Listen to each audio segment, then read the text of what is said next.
Hello बच्चों, कैसे हैं आप लोग। आशा करता हूँ आप लोग अच्छे होंगे, मस्त होंगे।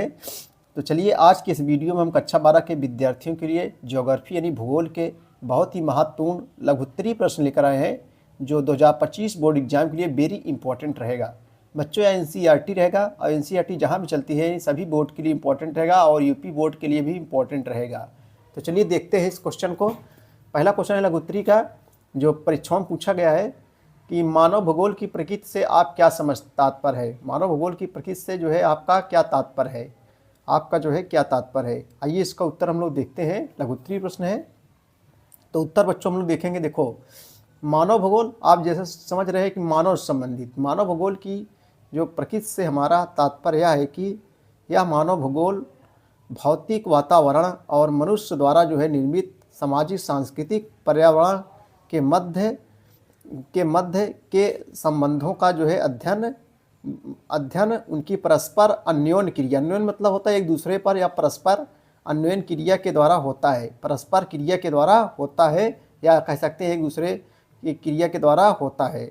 मानव भौतिक प्रकृति पर्यावरण द्वारा जो है प्रदान किए गए संसाधनों जैसे भू आकृति, मृदाएँ मीन्स होता है मिट्टी, मृदाएँ, जलवायु आदि का जो है उपयोग कर भौतिक वस्तुओं का निर्माण करते हैं। जैसे बच्चों घर हो गया, गांव हो गया, सड़क, नगर, उद्योग, रेलों का जाल, पत्तन, पंतरपाने होता है बंदरगाह, पत्तन आदि। इनमें मानव तथा प्रकृति दोनों एक दूसरे को जो है प्रभावित करते हैं। अतः मानव भूगोल की जो है प्रकृति अंतर विषयक है। ठीक भैया, अंतर विषयक है। यह मानवीय घटना के जो है स्थानीय वितरण का भी जो है अध्ययन करता है। यह विश्व के विभिन्न सामाजिक और आर्थिक विभिन्नताओं के अध्ययन में नियमित रूप से सहायता करता है। ठीक भैया, ये था लघुत्तरीय प्रश्न। चलो अगला लघुत्तरीय प्रश्न हम लोग देखते हैं। चलिए अगला लघुत्तरीय प्रश्न बच्चों, विश्व में उच्च जनसंख्या घनत्व वाले अनेक क्षेत्र हैं, ऐसा क्यों होता है। ऐसा जो है क्यों होता है। विश्व में उच्च जनसंख्या घनत्व वाले अनेक क्षेत्र हैं, ऐसा जो है क्यों होता है।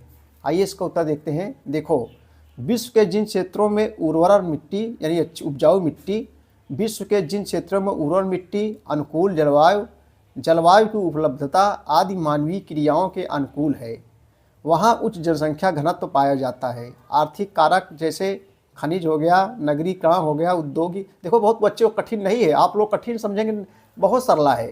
देखो, विश्व के उच्च जनसंख्या घनत्व वाले अनेक क्षेत्र है, ऐसा क्यों होता है भाई। जहाँ जो है आर्थिक चीज़ें और उसके बाद में जलवायु पर्यावरण सब जो है अनुकूल रहेगा तो वहाँ अच्छी चीज़ें होगी ना जो है।